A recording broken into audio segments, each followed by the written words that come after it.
Assalamu alaikum. Урматтуу мекендештер, урматтуу кыргызстандыктар. Биз Акниет Аманат коомдук фонду Кудай буйруп, мынакей кайрадан сиздер менен экран аркылуу жүз көрүшүп отурабыз. Кудайга чексиз шүгүрлөр болсун. Урматтуу мекендештер, урматтуу бир туугандар. Бизде иш, жумуш Кудайга шүгүр кетип атат. Колдон келишинче иш кетип атат. Эки бригада уста тынымсыз ишти алып кетип атышат. Иш токтогон жок, Кудайга шүгүр. Кече күнү биз ушул материал боюнча сиздерге кайрылуу жасаганбыз. Колунан келген инсандар колунан келишинче жардам берип атышат. Мынакей бүгүн бир тууганыбыз айнектерин айтып атам го, экинчи кабатта 6 айнек чечиле элек.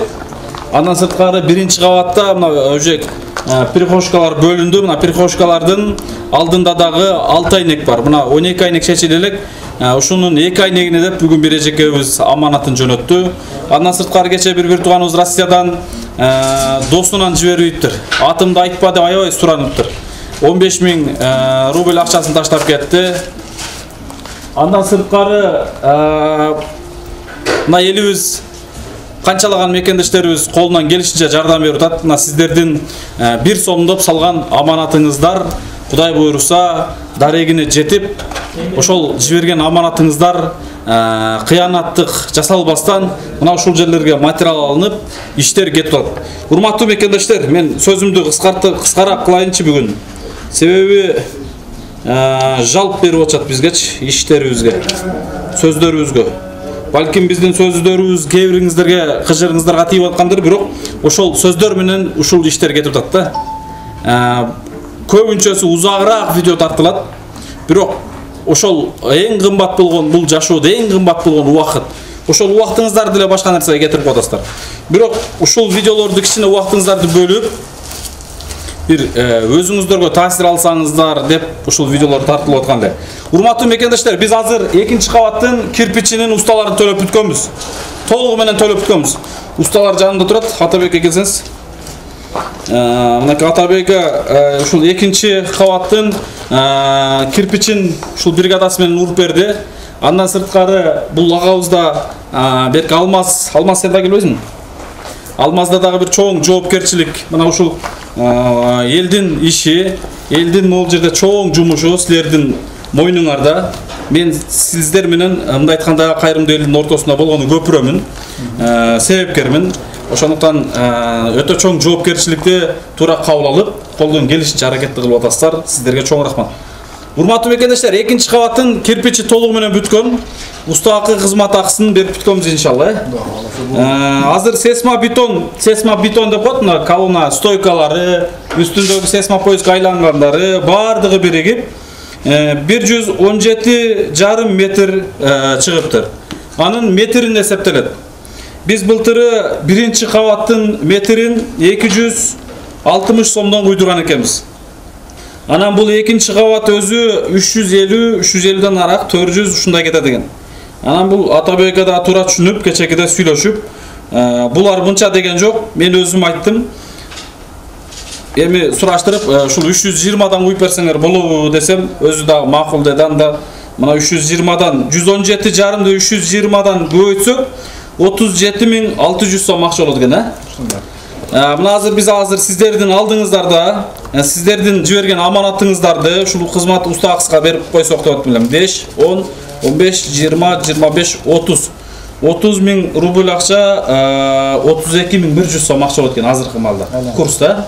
Мен сизге дагы Кудай кааласа 5.600 сом карыз болду. 5.500 сом карыз болду, Андан сырткары урматтуу мекендештер, азыр аны бүтүп, булар уже монолитке киришкен. Мына көрүп атасыздар, аркамда турган стойкаларды уже карматышып, уже монолитке киришти, Кудай кааласа. Аны дагы тынччылык болсо беребиз, Сиздерге чоң рахмат. Атабекке азыр кое туруңуз. Алмаз, силердин жумушуңар эми мынанча дей тургандагыдай иштин акырында эсептешебиз.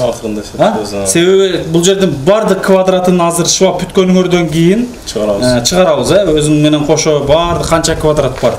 Анан ошол квадратты баягы баага чагабыз дагы, анан канча сом болду. Бирок мен ушул күндөрдө баягындай улам аванс берип, өзүбүзгө жеңилдете бербесек, ата мен акырында силер ишти бүткөндөн кийин ушу бир жака качып кетип калбайын, акчаңарды берерге келгенде мынча крупный акчаны каяктан табам деп Чындыгында баш штукатурка шыбагы ушунчалык баяндай квадратына чакканда бир топ эле эме болот экен. А булар дагы колунан келишинче жардам берип атат. Атабекилер да колдон келишинче жардам берип атат. Кирпичине колдон келишинче жардам берип азыр үстүндө жабып атат. Мен дагы ниет кылып жүрөм атабекилер дагы бир жакшы бир нерсесин кылып берет деп. Bir gün olsa bir gün bular aytat деп эле күтүп жүрөм, айтат Кудай кааласа. Алмасага 5, 10, 2, 4, 6, 8, 10, 20. Буга чейин канча аванс бердик? 90 миң. 90 миң сом бердик, а? 90 миң сом алмаз досум, бул 20 миң рублиң азыр 21 миң 600 сом акча болот экен. 21 миң 500 сом акча болот экен буга. Мол аманат аванс, а? Анын акырында дагы биз эсептешебиз Кудай кааласа. Мына азыр алмазга биз 100 канча миң өткөрүп калдым азыр? 111 миң. 11 миң 400 сом өткөрүп, 111 миң 500 сом өткөрүпбүз, Азыр дагы аягында эсептешебиз. Силер дагы бир эл менен кыскача бөлүшүп болочу, эл көрүп атат силерди. Сонун дуасын берип атат. Бир ишиңер боюнча кандай мындай эмоциялар болуп атат, эмнени ойлонуп атасыңар? Анан бөлүшсөңөр, мен сиздерге бир жакшы сөз айтам. Атабек, эл көрүп атат. Кудай кааласа мына сиздерге дуасын берип атат. Бир кыскача ишке, бир жумушка, анан жардам берип аткан элибизге бир эки ооз сөз айтып кетсеңиз. Şu endi Allah yolunda şunday uykurular diyen koyuyorlarga şunga yordam qilib, biz ham jina yordam qilyapmiz qo'ldan kelgancha. Hamma yordam qilsa, savobi o'ziga Xudo xolasa. Maşallah, Allah razı olsun. Almaz. Ne desem dostum, şunday жақсылық иштерге көп болуп атканга сага рахмат биринчиден. Кыргыз элин ушу колдоп аткан кыргыз элине рахмат. Şu алыста жүрүп, жакында жүргөн кыргыз элибизге рахмат. Ушундай жолго турбай колдоп келеткан. Не дейсиз? Рахмат. Булар чындыгында сүрдө атчат. Экран алдына келгенде чындыгында сүр болот. Мен деле башта сүрдөчүмүн. Себеби азыр ал жерде 20 миң, 10 миң деген кишилер көрөт. Анан бир нерсени айта кетсем, азыр бул жерде жакшы жумуштар жүрүп атат. Кудайга шүгүр, жакшы иштерин кылып атасыңар. Эң башкысы Алла Таалам тапканыңарга берекесин берсин. Тапканыңарга берекесин берсин. Азбы көппү тапканыңарга Кудайым берекесин берсин.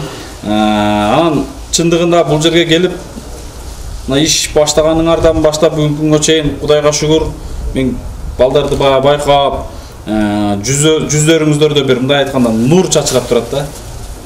Чындыгында Атабек, Алмаз, себеби Аллах сүйгөн иштерде кызмат кылып жүрөсүздөр. Алланын сүйгөн жумушу да бул. Алла Тааланын буйругу менен ушул иш башталды. Баягы эле бир мечиттин бир эмеси да бул деле турабы? Канчалык мискиндер, муктаждар бул жерде жашайт. Анан Кудай калса тапканыңарга берекесин берсин. Бир нерсени маселе кылып кетсем. Убагында бир сахаба аты менен келип, анан бир ажекебиздин баяны. Анан мечитке киреткен. Мечитке кирип кетип атып, бир көчөдө турган балага атты карматып, балам атты кармап турчу, мен намаз окуп чыгайын деп, намаз окуп чыкса, ат турат, бирок жүгөн жок экен да. Жанагы бала кыскасы ат турат, жүгөн жок. Анан жанындагы балдарга 200 реалды колуна карматып, бар эми жүгөн алып чыккыла деп базарга киргизип, анан базарга алып кирсе, бая бала кирсе, так эле жанагы аттын мойнундагы жүгөн базарда сатыкта турат экен да. Канча десе 200 реал дептир. Макуланды алайлы деп, жанагы балдары 200 реалды алып, баягы атка кайра алып келип тагат экен. Өзүнүн жүгөнүн өзү кайра 200 реалга алып атат да. Анан жана сахап айткан экен, кап, мен деле ушул бала, ушул атты чыкканга чейин кармап турганда, мен ушул 200 реалды ушул балага берейин деп ниет кылдым элем. Намаз окуган кирип баратканда, чыгып келатып, ушул баланын атты кармап тургандыгы үчүн берейин деп ниет кылдым элем. Бирок ал бала ошол 200 реалын алды. Биздеги 200 реалды алды, бирок ал бала башкача жол менен алды да. Мааниsin түшүнөсүзбү? Мына сиздер дагы бул жерде чын эмгегиңиздер менен, чын ниетиңиздер менен ушул жерден ырызкы табып, бала чакаңыздарды багып атасыздар. Туурабы? Кудайга шүгүр, урматтуу мекендештер, бул жерде бир эле муктаждар үйгө эле үй салынбастан, бул жерде азыр бул жакта 7 бала болсо, бул жакта 7 бала болсо, 15 баланы дагы мындай айтканда жумуш менен камсыздап атыппыз. Биз Ак Ниет Аманат фонду. Бул дагы бир жакшы жетишкендик, бир жакшы иш. Эмне дейсиз, туурабы? Бул 15 үй бүлөсүн мына ушул жерден азыр тапканы менен бала чакасын дагы жардам кылып багып атыптыр. Бул дагы бир жакшы нерсе, урматтуу мекендештер, сөзүм көбөйүп кетти. Силерге чоң рахмат. Алла разы болсун. Алмаз Атабекке Кудай калса ишин аягына чыгарабыз, Чоң рахмат сиздерге. Урматтуу мекендештер, ушундай мен азыр усталарды бир аз сүрдөттүм. Негизи бул ишке себепкер болгон инсан такыр башкача мындай сезимдерде болот. Мына келген адамдар ушунчалык толкунданып сүйүнүп кетип баратат. Анан эми айта турган сөздөр аябай көп. Азыр бүгүн биз Баткенге чыгып кетебиз. Баткен областына жакшы иш сапар менен кетебиз. Кудай калса дуа кылып туруңуздар. 2 күн бою бул жерде болбойбуз. 2 күндүк иш сапар менен Баткенге кетип баратабыз. Өтө катуу ооруп аткан бир кичинекей карындашыбызга жардам берүүнүн аракетине кетебиз. Анан кече күнү бир ушундай бир тууганыбыздын биздин ушундай жеке жумушубузга сын айтып жазган инсандар көбөйдү да. Мен буну көптөн бери эле көрүп келатам. Бая ит үрөөрөт, кербен жүрөөрөт деп эле унчукпай эле келатам. Бирок ушундай биздин жеке жумушубузга, жеке жашообузга кызыктар инсандар болгон болсо, түз эле келсеңиздер дейм да. Түз эле келсеңиздер, Кудай кааласа биздин жумуштарыбызды, биздин жашообузду мейли менин үй бүлөмдү баардыгы менен таанышып кете бересиздер. Бизде эч кандай жашыра турган нерсе жок. Мисалы айтканда, урматтуу мекендештер, мен ушунчалык ушуну айтып коеюн деп тура көрдүм. Бул машинаны минип жүргөнүмө 8 жыл болду. Бул машинаны биз бул жумушка келгенге чейин эле минип жүрөбүз. Ишенбесеңиздер, бул машинага катталган документи дагы кайсыл жылы катталганы баардыгы көргөзүлүп турат. Бул машинаны өзүбүз ушул эмгектенип жүрүп, кыскасын айтканда өзүбүздүн эмебизге эле алынган машина. Анан минип жүргөн машинага чейин сын айткан инсандар болуп атат. Мен мактанып башка кылган жерим жок. Же башка мындай айтканда эми Кудайга шүгүр элде жок жумушту жасап атабыз, бирок бир чоң килтеген кымбат машина минилген жок. Болгону мына 3,5 миң, 4 миң ашып барса 5 миң долларлык машина. Бир 30 миң долларлык машинада жүргөн жерибиз жок. Айтайын дегеним, урматтуу мекендештер, мен азыр Баткенге чыгып атам.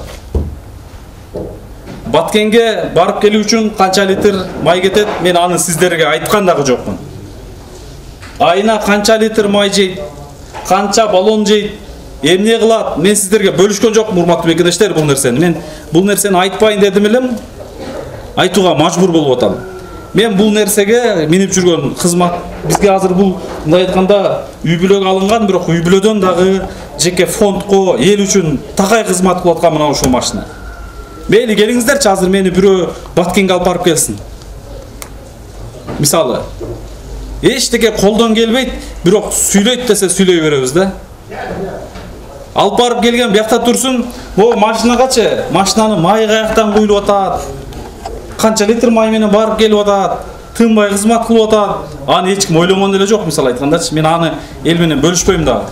Кудайга шүгүр үчүн кылып атабыз. Мен сиздерден машинага же өзүмдүн бир нерсеме деп сураган жерим жок. Сурабайм дагы, Кудай кааласа. Ошон үчүн бир нерсени мындай туура түшүнүп, сүйлөйт десе эле сүйлөй бербестен, колуңан эчтеке келбейби? Жөн эле отура берсек дейм да. Албетте сөзүм катып тийсе кечирим сурайм, бирок оозуңдан жакшы сөз чыкпагандан кийин ичиңден ириңдеп кеткен сөзүңөрдү сыртка чыгарбай эле койсоңор дейм да. Бирөөгө пайдаңар тийбегенден кийин дейт элем да. Кечирип коюңуздар. Бирок ушул сөздөрдү айтырып атасыздар кээ бириңиздерчи. Шунчалык кээде мындай банда нерв жактан ушундай элдер көп кайрылуу болот, ар кандай жумуштар болот, бирок ошол убакта дагы эки ооз жакшы сөз жазып койгонго жарабастан кайрадан баягындай ушундай сөздөрдү жазып келсеңер. Бирок мен ал сөздөрдү жазганга ушунчалык ыраазымын. Себеби ошондой сөздөр бизди чыйралтат. Ошондой сын пикирлер бизди түздөйт. албетте түздөйт, бирок багында чектен ашырып берип атасыздар. Мен буга чейин деле айтып келгем. Ким кызыктар болсо телефондон чалып эле келсеңер дейт элем да. Урматтуу мекендештер, мына ушундай кыскасы иштерибизге Кудайым ийгилигин берсин. Ал мейли кала берсин. Ит үрө берет, кербен жүрө берет. Биз эмне карайт чуркап келип буттан тиштесе, биз дагы барып ал итти тиштемек белек. Тиштеп коюп кете берет. Мына ушундай иттер. Бирок ушундай иттер көбөйдү. Ошондой иттерден болбойлучу. Тынч болуңуздар, аман болуңуздар. Урматтуу Баткен эли. Көрүшкөнчө. Кудай кааласа 2 күн бою Баткенде жакшы иш сапар менен кеттабыз. Кызмат болсо байланышыңыздар. Тынч болуңуздар, аман болуңуздар. Ассаламу алейкум. Урматтуу достор, мен бул машина боюнча айтпайын дедим элем. Көп ирет машинага кызыккандар болду эле, бирок бунусунда баягындай айтпай койгону болбой калды. Бул машина аябай сиздерге мындай укмуштуудай чоң бир нерседей көрүнөт окшойт. Жогоруда машинанын баасын деле айтып койдум, мисалы айткандачы. Бир 30 000 долларлык же 10 000 доллардан жогору турган бир Jeep Lexus'тарды, же комфорт, кондиционери бар, бардыгы мыкты миң жүргөн машина болсо, анан ошентип мындай айтканда айтылса болот да. Мен машина боюнча эч эме дей албайм, болгону ушул нерсеге кызыктар болгон инсандарга айтып атпайм. Мына азыр мен Баткенге чыгып атам. Баткенге 7 саат жол жүрөбүз. Мисалы да 7 саатта мисалы өзүбүз зарылем, өзүбүз башка жумушун да аткарып, мисалы айтканда да. Анан андан сырткарда бир нерсени айтып коеюн, урматтуу мекендештер. Фондто, кызматта основной фондтун жетекчиси өзүбүзбүз. Бирок фондтун кызматын бүтүн жүргүзүп аткан, эми өзүм десем баягындай текеберленгенде болуп калышы мүмкүн, бирок өзүмчүлүк болбойын. Но баары бир деле көзүңүздөр менен көрүп атасыздар. Фондко такай дайым кызмат кылган, мындай айтканда кызматчы жок. Мисалы урматтуу мекендештер, мисалы эле айтканда материалды деле өзүң алып келесиң, усталарга продукттан деле өзүң алып келесиң, чертеждүн чийдиртип аткандагы бирөөгө чийдиртесиң дагы бүт материалдарын ташыйсың. Мисалы бир жерде чоң мындай курулуш кыла турган болсоң, бир прорабты коюшуң керек. Бир прорабка кеминде айына 20 000 акча төлөшүң керек. Бул фондко мисалы айтканда бир юрист коюшуң мүмкүн эле. Же бир фонд, бул фондко, мындай фондторго, мына азыр кээ бир фондтордо юрист иштейт, бир менеджер иштейт, бир бухгалтер иштейт. Алардын баардыгы айлык деген болот. Бул фондтун андай эмеси жок, андай мындай айтканда шарты жок, андайга жетелекпиз Кудай буйрса. Бирок жасалып аткан жумуштарын көрүп атасыздар баардыгын. Таза эмгек менен, момундай пешене тер менен бул иштер жасалып атат, урматтуу мекендештер. Просто баягындай ушул нерсеге сиздер сын пикир айтканыңыздарга мен ушунчалык бир мындай капа болдум десем туура болбой калат, бирок ушунчалык ойго салдыңыздар да. Эми кээ бир бандай элге пайдасы тийбей эле, мисалы элдин эмеси менен байып бийик жыптарды минип, анан комфорт момундай кондиционер мыкты машиналарды минип жүргөн инсандарга ушундай сын пикирлерди айтпастан, күнү дагы түнү дагы эл үчүн, мекен үчүн кызмат кылып аткан биздин Ак ниет аманат фондуна ушунчалык бир башкача сын пикир айттыңыздар да. Эки ооз жакшы сөз жаза албадыңыздар. Балким бирок ошол жакшы сөзгө татыктуу иш кыла албай аткандырбыз. Бирок дагы да аракет кылабыз. Кудай кааласа ошол ишти аткарабыз деп аракет кыла беребиз. Мына мен азыр Баткенге кетип атам. Мен азыр эшик шум болбош үчүн айнекти жаап неме кылдым. Мисалы айтканда машина боюнча бир кыскача көргөзүп коюңузчу. Мына машина боюнча мен толугунда айтып, документтеринен бери бир көргөзүп беришим керек экен бир күн келин убакыт болгондочу. Болгону ушул машинага кызыктар болуп, минип жүргөн машинасын кара, башкасын кара, номерин кара деген инсандарга айттым да. Бул номерди деген ошол бир будан бир 5-6 жыл мурун болуш керек. Ошол жерде номер берген жерде бир агабыз, жакын агам бар, ошол белек берген. Ошол номерди мага жөн эле белек тартуу, белек деп эле берген. Мен ал номерди паланча деген акчага сатып алган дагы эмесмин. Машинаны болсо мына өз эмгегибиз менен эле минилген, алынган машина. Бул жумушка келгенге чейин эле бул машина бар болчу. Мисалы бул жумушка келгенден кийин же бир бул жумушка келелекке чейин деле Кудайга шүгүр мүмкүнчүлүк шарттар бар. Мисалы өзүбүздүн деле жумуш шартыбыз бар, Кудайга шүгүр. ошол эл минип жүргөн машинаны деле, эл минип жүргөн деле жыптарды деле мингени шартыбыз бар. Бирок мага эмне кереги бар ал нерсенин? Кудайга шүгүр, көрдүңүздөр, мен Баткенге айдасам, Баткенге, Нарынга айдасам, Нарынга, Таласка айдасам, Таласка, Көлгө айдасам, Көлгө, Чүйгө айдасам, Чүйгө, Жалал Абадты Түрө кыдыр, Ошту Түрө кыдыр, каерге айдасаң аман эсен апарып, кайра ата энеңдин, бир тууганыңдын алдына аман эсен жеткирип койгонуна мен бул машинагачы канча жаны эле жок болбосо мен ушунчалык ыраазымын. Мисалы ак жолтой машина, Кудайга шүгүр, баягындай көчөдө калтырган эмес. Болгону ушул машинага мисалы тим эле май куюп берип койгондой, тим эле баллон алып берип койгондой, тим эле башка нерсесин кылып берип койгондой сын айткан инсандарга айтаар элем да. Сүйлөйт десе эле мындай сүйлөй бербейли да. Мен сиздерден эч нерсе сураганым жок. Мен сурасам муктаждарга салынып аткан үйлөр үчүн сурап атам. Муктаждардын муктаждыгы үчүн кайрылып атам. Мен жеке өзүм үчүн кайрылганым жок. Кудайга шүгүр, өзүмдүн 12 мүчөм түгөл. Кудайга шүгүр. Мен сиздерге, мен өзүм үчүн эч качан сиздерге мен кайрылбайм. Ооба, мен өзүм үчүн акыреттик жашоого гана даярдык үчүн кайрылып атам. Мен бул жашоонун кызыкчылыгы үчүн сиздерге эч кандай кайрылганым жокмун. Мен бул жашоонун байлыгы, мансап, байлыгы же болбосо кызыкчылыгы үчүн мен аракет да кылган эмесмин, кызыккан дагы эмесмин, кызыкпайм дагы. Канчалаган бүгүнкү күндө сунуштар болуп келет. Канча мисалы жогорку кеңештерден, ошол жактагы фракциялардан, ошол жактагы партиялардан бүгүнкү күнгө чейин сунуштар болуп келет. Мен ушул жумушумдан мен башка жумушту жогору эч качан көрбөйм. Мына чыныгы жумуш. Мына чыныгы жумуш, мына ушул иш. Акыйкат иш мына ушул. Сөзүм көбөйүп кетти, урматтуу мекендештер. Мен просто жанагы ушундай ачуум келип кеткенден бир сын айтып аткан инсандарга бир ушунчалык бир ызаланып айтып атам да, ушунчалык караңыздар. Эми бир кыскасын айтканда сөз жок. Баардыгын өзүңүздөр карап көрүп түшүнө аласыздар. Эми албетте кылганыбыз өзүбүз үчүн, сиздерге мен милдет кылганым жок. Бирок ушунчалык баягындай сөз менен айтып жеткире албайм да сиздерге, кээ бириңиздергечи. Эми бар жакшылары да көп толтура, бирок арасында ушундай инсандар бар экен да. Албетте баардыгын бир гана Кудайга койдум. Кудайга койдум. Кудай тараза, Аллах күбө. Аллах Таалам баардыгыбызды карап турат. Ошол башкасын дагы, кимисин дагы баардыгыбызды карап турат. Алла Таала өзү тараза кылат. Өзү баасын берет. Мына ушундай урматтуу мекендештер. Анда эмесе мен жолго чыктым.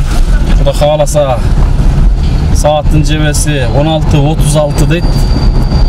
Азыр 4:30-5-те Жалал Абадтан жолго чыккан болсом, түнкү саат 12:1-де Кудай кааласа Баткенге жетип калам. Кудайым жолумду ачык кылсын. Аман эсен барып, кайрадан кайтканды насип эткен. Аман болуңуздар, тынч болуңуздар, дуа кылып туруңуздарчы мекендештер. Ишибизге, жолубузга дуа кылып туруңуздар. Бир гана чын жүрөгүңүздөрдөн дуа кылып туруңуздар, болду, башка маселе жок. Кудайым ак жол берсин.